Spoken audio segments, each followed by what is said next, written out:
I never thought we'd be doing another one of these fucking things. Well, we're only saying we are.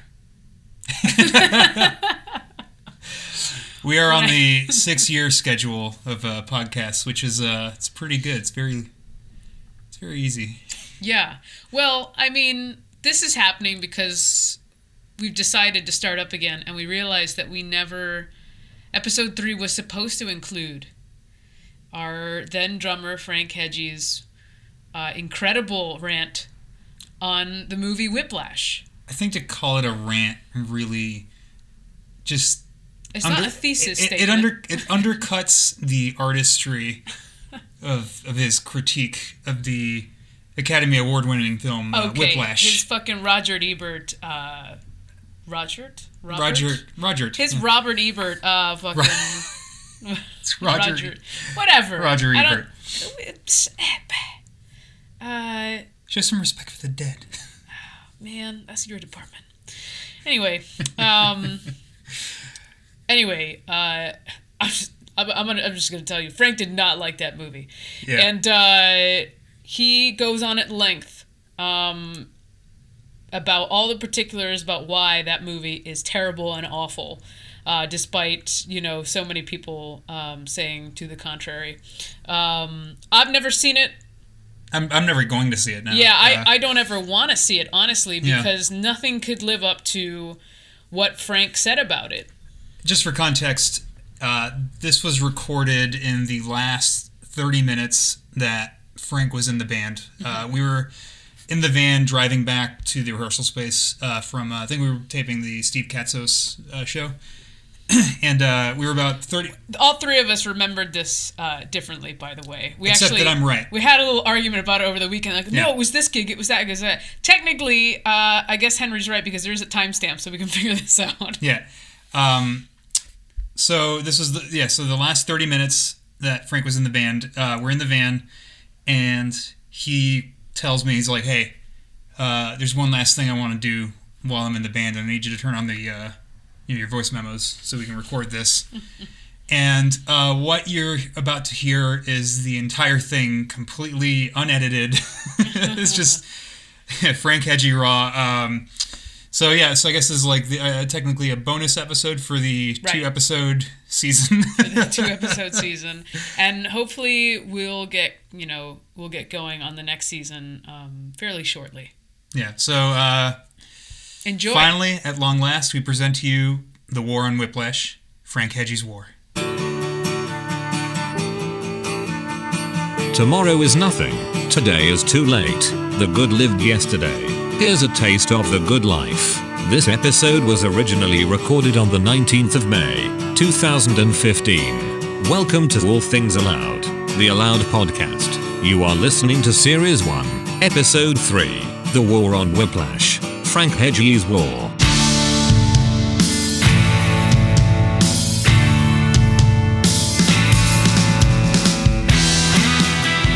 Hey, Frank, let her rip. You should hold it, bro. There you go, buddy. I have to be prompted. Okay. I'm not angry enough yet. Hey, Frank. What was your favorite part of that amazing Academy Award-winning movie, Whiplash?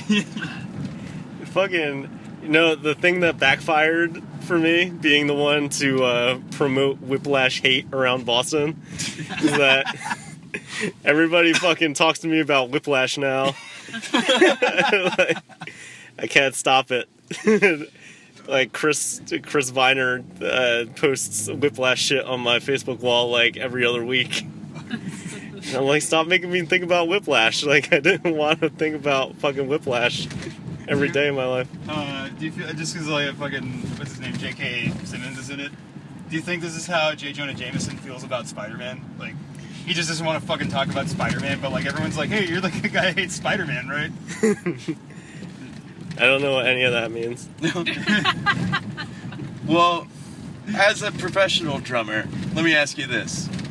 Is traditional grip really that much more inferior? Alright, let's talk about all the ways that Whiplash is fucking bullshit. Alright, I saw the trailer for Whiplash, and I was like, holy shit, like, a movie about jazz drumming that's, like, crazy intense and all, like, indie dramatic and stuff is gonna be the greatest movie of all time. So I bought a ticket, and I went by myself to the movie theater to watch Whiplash, because I didn't want to be distracted by someone who didn't understand the subtleties of jazz drumming. Stop feeling things, you Philistine! So I went to the movie theater, and it starts out, and the drum is pretty good, right? And they're walking, the camera's going through the halls of the fake Juilliard, and like, it sounds pretty good, right? I was like, oh yeah, this is gonna be great. And then we see Miles Teller holding the sticks with his fucking pinkies out, and like completely awkward, and just his whole body just tensed up, like as hard as he can fucking tense his entire body up, and he's just sweating and going crazy. Is that going? And I knew it wasn't a good sign. It wasn't like it made me a little worried. So then J.K. Simmons walks in, and he's like, hey kid, play something. And then Miles Teller is like, and he's like, that sucked. And then he's like, here, do this, play uptime swing, right? Just like play double time swing. It's just playing time. It's just, that's what you gotta do when you're a drummer, you just play time. You can't play it. All right. So then J.K. Simmons just walks out of the room, and then Miles Teller is like, oh, what happened? And then he comes back, he's like, oh, I forgot my coat, and then he walks out again. That should have been the end of the movie. He plays a shitty solo, and then he can't play the time, right? Yeah. The movie was missing the key component of, like, him being able to do something.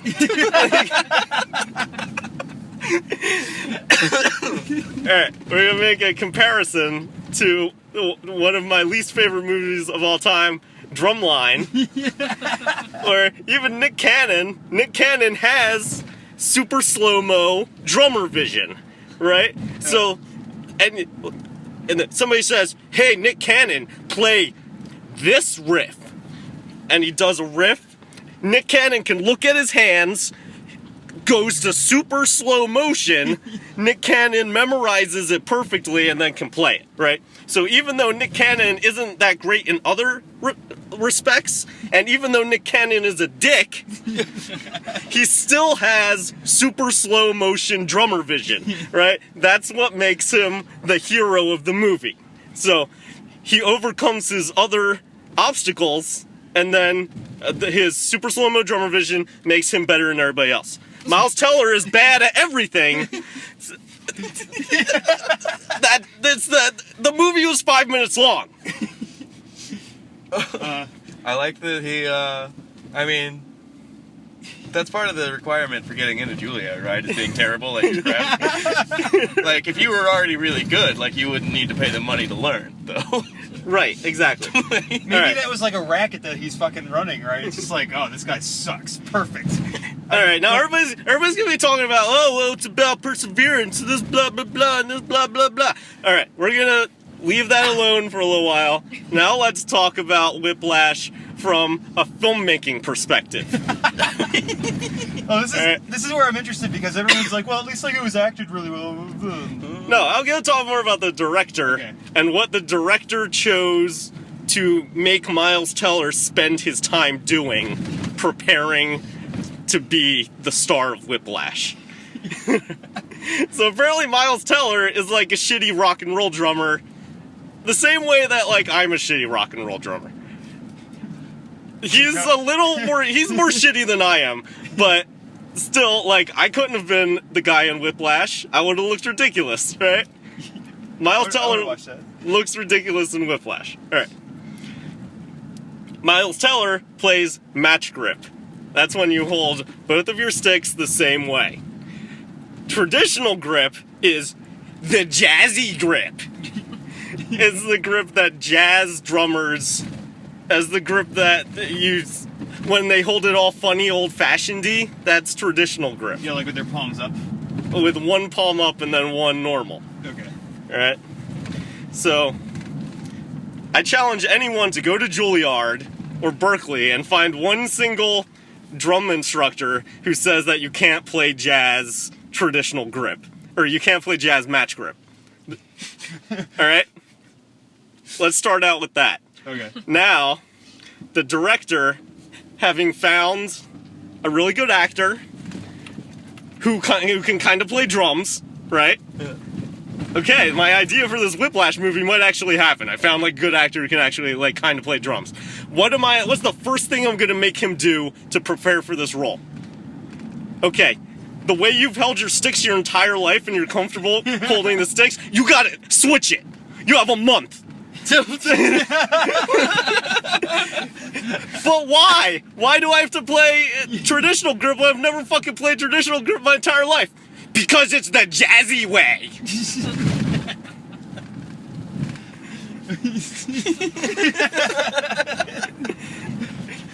Oh, man. All right, so that establishes how much the director understands about jazz drumming right off the get-go. Okay, yeah, we're at pre-production.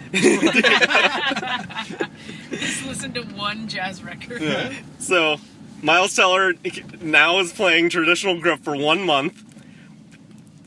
It looks ridiculous because he can't fucking do it. And now, his character idolizes Buddy Rich, right? That's kind of dumb because Buddy Rich he was like a technical wizard, like kind of like a prodigy kind of guy, but he wasn't like, nobody's like, oh, Buddy Rich really changed jazz, you know, like. Be like a piano player idolizing Oscar Peterson. Yeah. Yeah. Well, Buddy Rich changed the way that band leaders insulted their band. This is true. Right. But I don't None have of the clams. But I don't have a problem with that, because Miles Teller in the movie is 18, and a lot of 18-year-old jazz drummers idolize Buddy Rich. That's totally believable. The problem with that is, now you're taking Miles Teller, who isn't a jazz drummer, you just changed up his fucking grip, and now you need him to lip-sync fucking Buddy Rich solos. It's completely impossible, even for Buddy Rich, who never played the same thing twice, because they're completely ridiculous. And now you're asking an amateur who can't hold his drumsticks to look like he's playing Buddy Rich solos. It's really setting up everybody for success. Yeah. Now let's talk about how he went about lip-syncing Miles Teller's Buddy Rich drum solos. Some parts, you hear a real recording of a real drummer through the speakers in the movie theater. Sometimes you hear Miles Teller playing the drums, and then sometimes they take the real recording and then overlay Miles Teller's like cymbal hits that he did all the time, but it would have been too weird not to hear. So it goes. So the whole movie is constantly switching back and forth from a studio recording to like a shitty live recording from like one like overhead mic. And then the worst of it is when it's the studio recording and then just random drum noises laid on top of it because Miles Teller is just flailing randomly behind the drums. So there's a bunch of parts where like you would need like 4 arms to play the things that are coming out of fucking speakers. Alright, so to sum back up, Miles Teller, bad rock drummer, grip he doesn't understand, and now there's just this mess of sound coming out of the speakers. What else was I gonna say? Sound mix from a fever dream. Oh, we haven't even gotten to the best part yet. how does one practice the drums?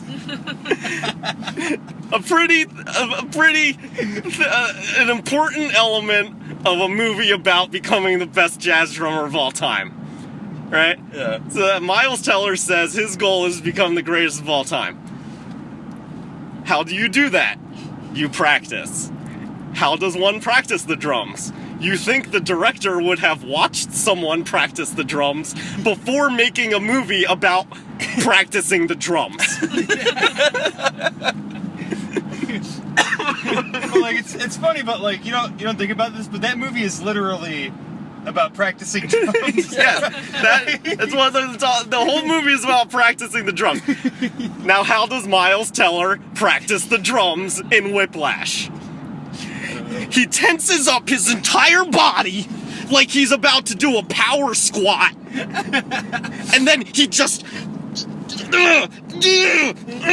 with his hand, just as hard, just as tensed up as he can. That's how he practices the drums. And then, as he's doing that, his hands bleed everywhere, inexplicably. Just blood splattering all over the practice room. Every time. He practices the drums like 10 times during the movie. Every single time ends with him, his hands just exploding in blood, just all over the drums. Oh, man. I still don't understand, what the situation was that could possibly lead to someone's hands just these bloody stumps of just nub blood hands that he's constantly sticking into ice water. I don't know what he's doing. Those Juilliard sponsored razor blade sticks, probably. Yeah, a cut above the rest. The cutting edge. All right. Hey, Miles, want to cut a new track? So you got Miles Teller, shitty rock drummer, bad grip that he doesn't understand, blood. I don't even know what to call it. Just tense flailing practice sessions. And then I guess the final thing I would like to talk about is when Miles Teller gets hit by a truck. Did he tense up when he got hit? He wasn't playing the drums, jackass. He was being murdered. Was it on the 2 and 4? Miles Teller is driving to a gig. He gets T-boned by a fucking truck. And then crawls like 3 blocks to the gig. Sits down on the drums and just falls over. Didn't he get hit by the truck because initially he was at the gig and for some reason no one would lend him sticks? Yeah, no one would lend Miles Teller drumsticks.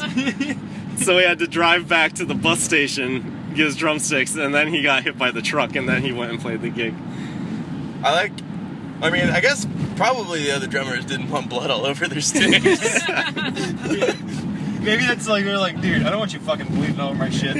Yeah, I would have never lent him my drumsticks either, because I don't know what he fucking did to his hands. Constantly there was just bleeding. Yeah, it was just blood everywhere. Oh, and he punched a hole through a snare drum head, which is impossible.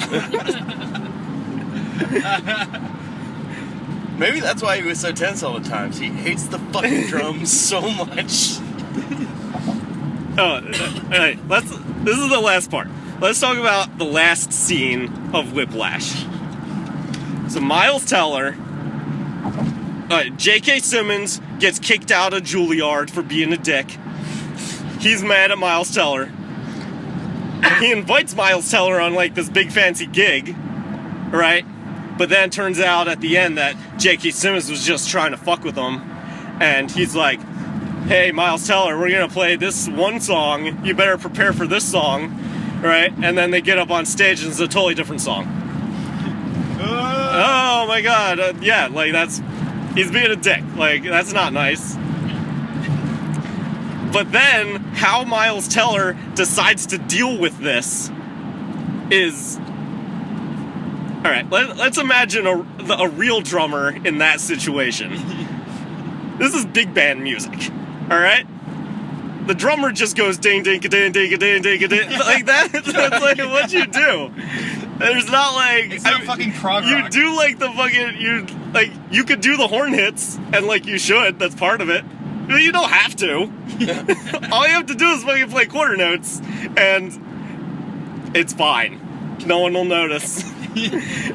Miles Teller, seeing a piece of music that he's never seen before, one, he can't sight read for some reason, he's like in Juilliard. Yeah, like, if he's up to like being Juilliard, he can't like, which are the things that I hit on this fucking thing that's like and about then, smashing? Two, it was like, okay, here's a piece of music I've never heard before, I don't know what they're gonna play. I'm just gonna like try to drum solo over the entire thing instead of just playing fucking quarter notes and getting through the tune while you're in front of like 10,000 people. Well, presumably he was getting paid for this, right? Sure. Okay. So, like, why wouldn't you just like fucking like, alright, I'm just gonna get through this and like, that was a shit gig. Yeah. It's just like, I don't know. It's so frustrating. I've often also find it difficult to be a musician, even though that's what I do.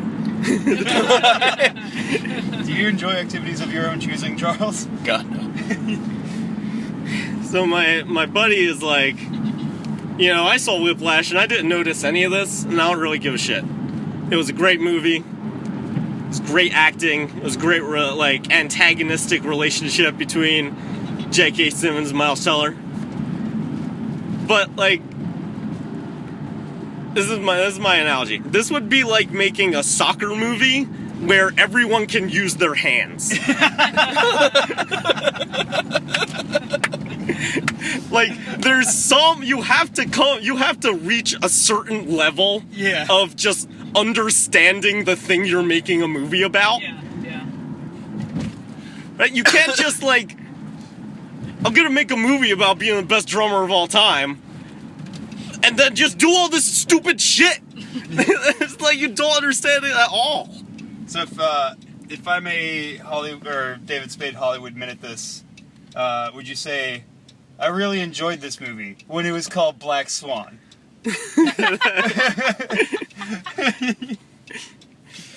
See, that's dangerous though, because I don't know if all that ballet stuff was all wrong in Black Swan. It may be the same thing. I don't know. That's true. It made you believe it was right. All right. I want to make just go ahead, Charles. Then I have one final thought. I would like to make a movie with you, Frank, about making a movie, but like there aren't cameras. Like I show up to like filming with a rock as like the light. Well, I got this flashlight and this mirror, so like, let's do this. Well, the camera's too far away. I'll just like edit it bigger. I don't know. Yeah, we'll fix it in post.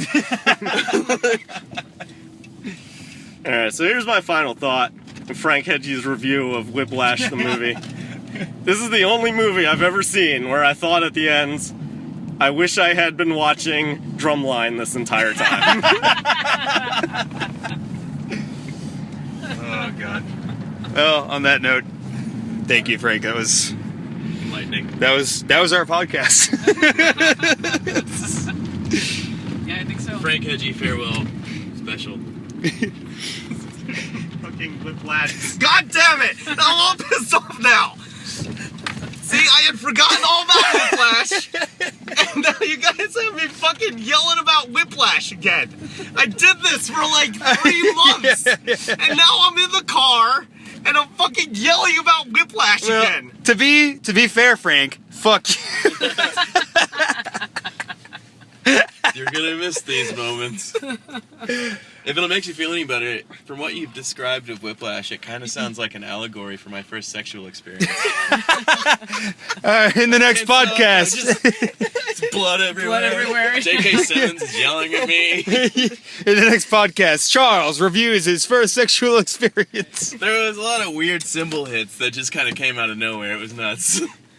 But everyone else seemed to enjoy it. I didn't. I thought Frank it was pissed. Frank's Is the recorder still on? Yeah. There's a fucking scene where J.K. Simmons has the 3 drummers in the fucking band room, and they're all trying to play the Upswing Time all at the same time. It's Miles Teller, and then another shitty actor, and then a real drummer. So they're all going through, and none of them can play it. The real drummer can play it. So it's like him playing it, and then the shitty actor not playing it, and then the other shitty actor not playing it, and then Miles Teller's hands bleed all over the drums, and then J.K. Simmons is like, that's it. Like, it wasn't it. He didn't play it. The other one, who's a real drummer, played it. and managed not to injure himself while doing it. And managed not to give everybody fucking blood everywhere, all the fucking bedroom. Alright, now I'm done.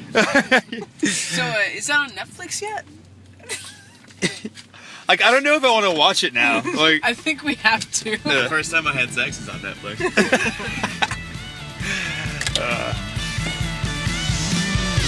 At long last, this concludes the first series of the Aloud podcast, All Things Aloud.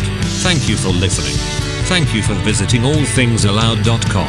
Thank you for tasting the future of the past. Series 2 coming soon. Probably.